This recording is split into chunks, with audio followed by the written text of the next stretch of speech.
Сәлеметсіздер ме? Менің есімім Әсеткүл Сәлиева. Шығыс медицинасында 30 жыл еңбегі бар маман дәрігермін.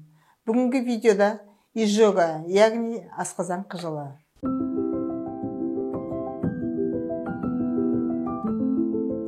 Жемістердің көбі құрамында асқазанға әсер ететін қышқылдықтар көп болады. Ол асқазанның сілекейлі қабығына кері әсер ететін болады, қышқылы төмен кісілерге әсіресе. Ал асқазан қышқылы төмен кісілерге керісінше көмектеседі. Тамақтанғанда асқазан сөлін қышқылдандырады. Адам бойында кешке қарай жеген ас болсын, жеміс болсын, артық салмақ жинауға, түн ұйқының нашар болуына әкеп соқтырады.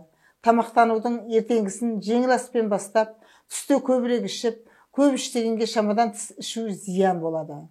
Ал кешінде жеңіл тамақтанған дұрыс. Бұл тамақтануды адам организміне атқарар маңызы өте көп. Шамаңыз жеткенше организмге күш бермейтіндей тамақтанған дұрыс. Қай кезде тамақ ішсеңіз де көкөністен салат жеуді ұмытпаңыздар. Темекіден бас тартыңыз. Физически әрекет қимыл істеңіз. Ішкен тамағыңызға қарай қимыл әрекет етіңіз. Энергия сол тамақпен бірге кететіндей. Таза ауада жүруді, ертеңгісін жүгіруді әдетке айландырыңыз. Қызыл ет, жылқының, сиырдың етін көп қайнаған түрін жеңіз. Әсіресе жылқы етін жеуге тырысыңыз. Сиыр етін жаз айында жеген дұрыс.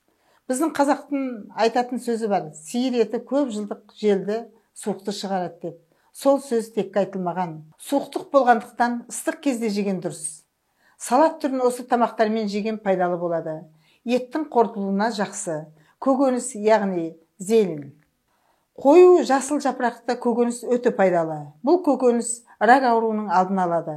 Жасыл жапырақ пен күлгін түсті жапырақты көкөніс, базилик, райхан, тағы да сол сияқты түстегілер қартаюдың алдын алады. Бұрынғыдай емес, қазір әр адамның денсаулығы скринингтен өтіп тексеріп отырады. Өз денсаулығыңызды осындай тексерістен өткізіп отыруды ұмытпаңыздар. Қазіргі таңда мен сіздерге осы ауруларды емдеуге көмектесе аламын.